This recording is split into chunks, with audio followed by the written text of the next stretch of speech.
We are on the road to WrestleMania, vroom, which means we are in store for lots of sign pointing and the collective WWE roster praying to the sports entertainment gods that they get a match at the granddaddy of them all.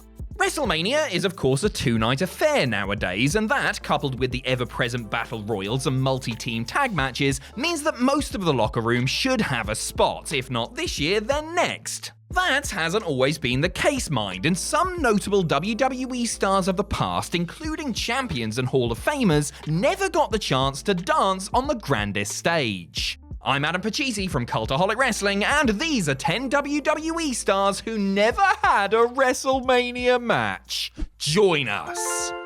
But first, it is time to celebrate because it's NordVPN's birthday! Woo!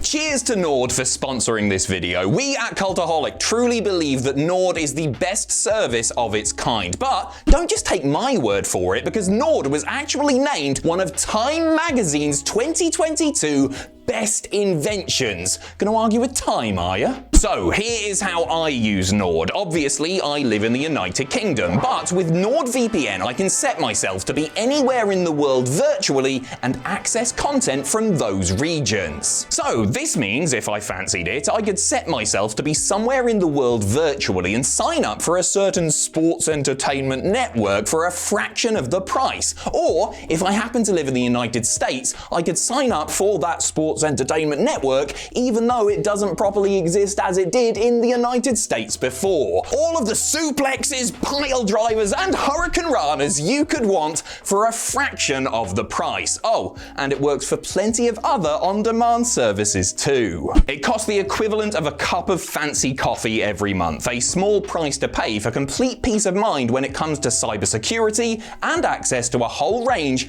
of very entertaining content. Oh, and there's even a 30-day money-back guarantee, so if Nord isn't for you, you can get your money back, no bother at all. So grab your exclusive NordVPN deal by going to nordvpn.com/cultaholic, link in the description below, to get a huge discount off your NordVPN plan and Nord's birthday bonus gift. It's completely risk-free with Nord's 30-day money-back guarantee. Happy birthday, NordVPN! This is the best day ever. Number 10, Paul London and Brian Kendrick. Starting off with a 2-for-1 deal with the tag team of Paul London and Brian Kendrick, who both managed to miss out on that sweet Mania payday. London didn't make the cut for the Cruiserweight Open at WrestleMania 20, despite the rest of the division being in the match, before being relegated to the pre-show Battle Royal a year later while reigning as Cruiserweight champ. His best chance of getting on the show of shows was alongside Kendrick in 2006, as the two were feuding with tag team champions M&M in the run-up to Mania 22. WWE neglected to book that match, which I'm sure would have been a blinder, though Mercury and Nitro were kindly thrown into the 18-man pre-show Battle Royal. Why Brian and Paul couldn't round that field out to a more traditional 20 is unknown, as is why they failed to make the bill the next year, even though they were in the midst of a record-setting tag title reign at the time. Kendrick eked into the ECW title #1 contender Battle Royal on the WrestleMania 24 pre-show, which is as good as it got for him. I'm sure he thinks it's a conspiracy. Number 9, LANNY POFFO.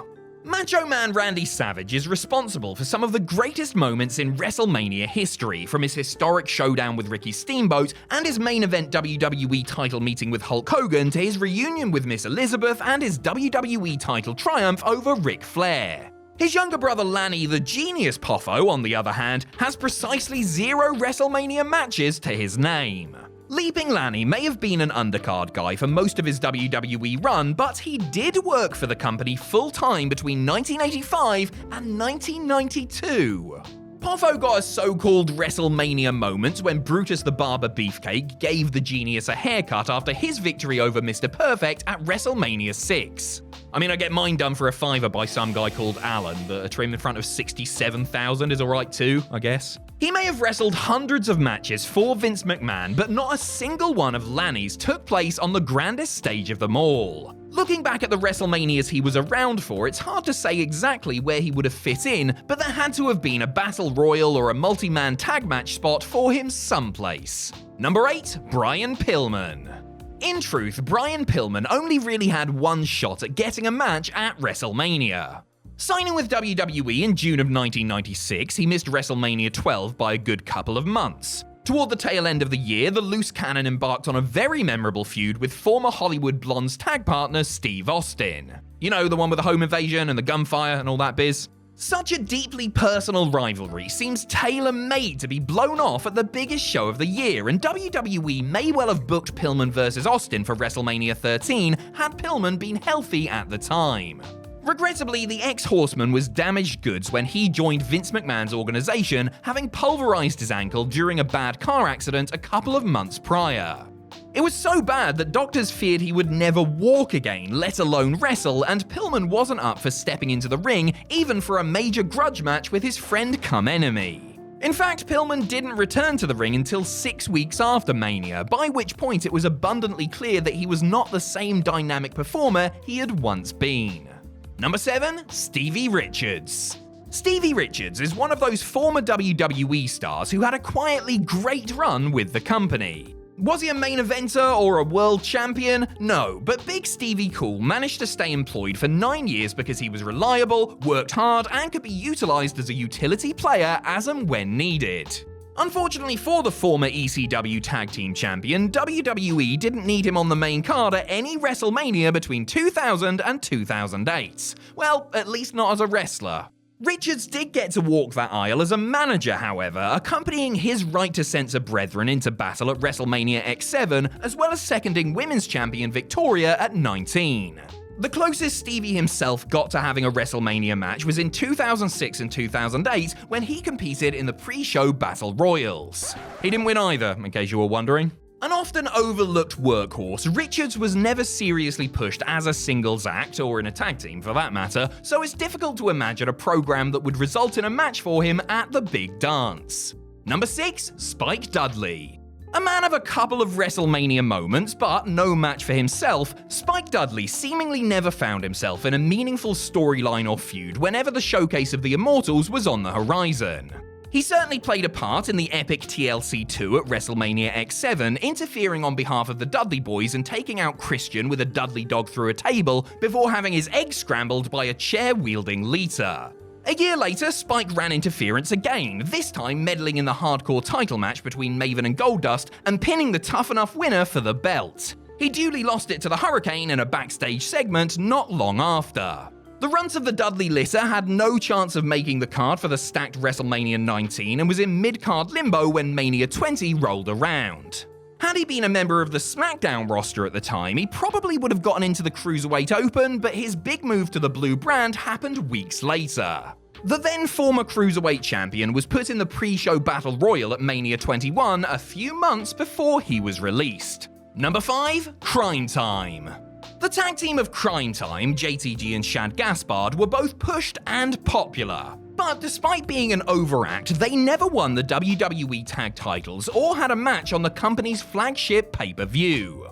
Debuting in the fall of 2006, Cryme Tyme's first chance to get in on the act was at WrestleMania 23, but they were only used as lumberjacks for the pre-show tag match between the teams of Ric Flair and Carlito and Gregory Helms and Chavo Guerrero. They did pop up again later on the show for a bizarre skit involving an assortment of legends.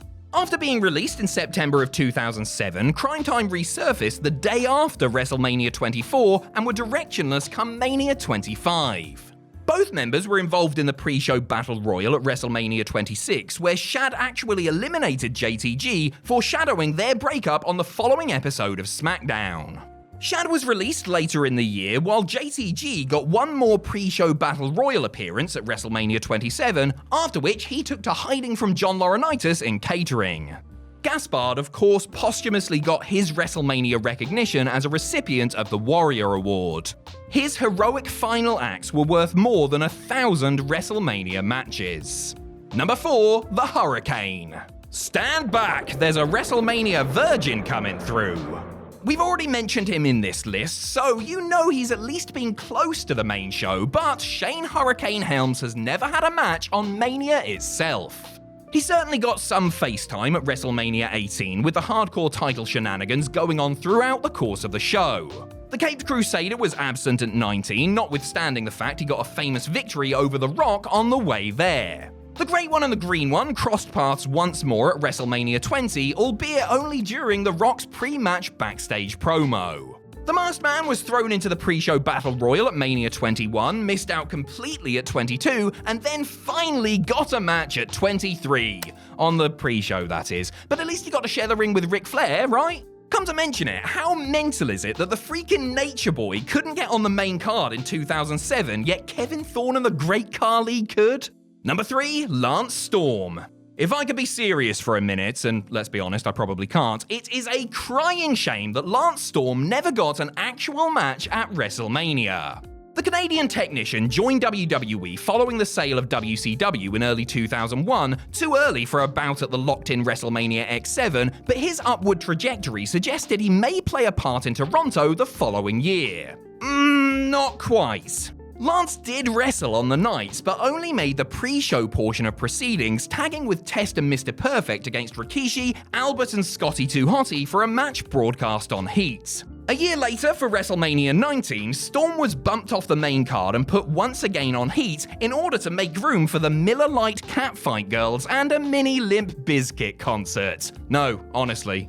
Lance, Chief Morley, aka Val Venus, Kane and Rob Van Dam must have been furious that their World Tag Team title bout was relegated, especially since it directly impacted their pay packet for the night. Storm didn't make the grade for WrestleMania 20 and actually had the last match of his full-time WWE run 5 days after the event. Number 2, Jacqueline.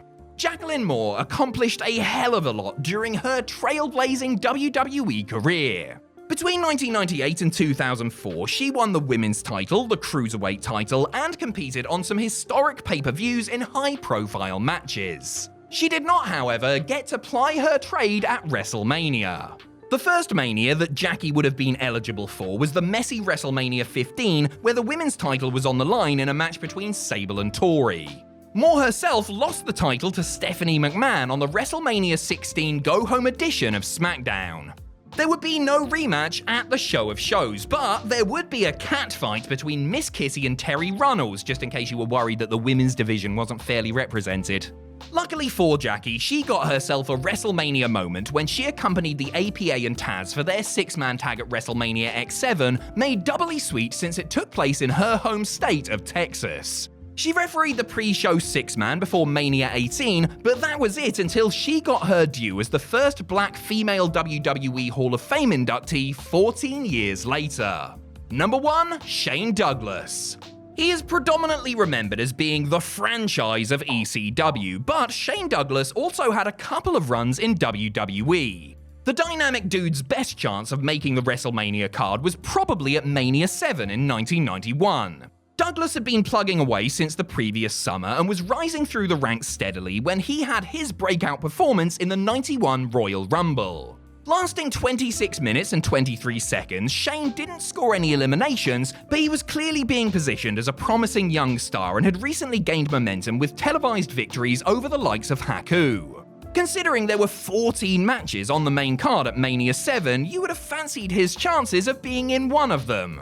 However, Douglas left WWE just a week after the Rumble to care for his ailing father. The former ECW champion returned in the summer of 1995 as evil educator Dean Douglas, but any WrestleMania hopes he may have had were quashed due to a mixture of injuries and politics, and he was out the door come January 1st, 96. Back to the drawing board, Dean. Well, the blackboard anyway.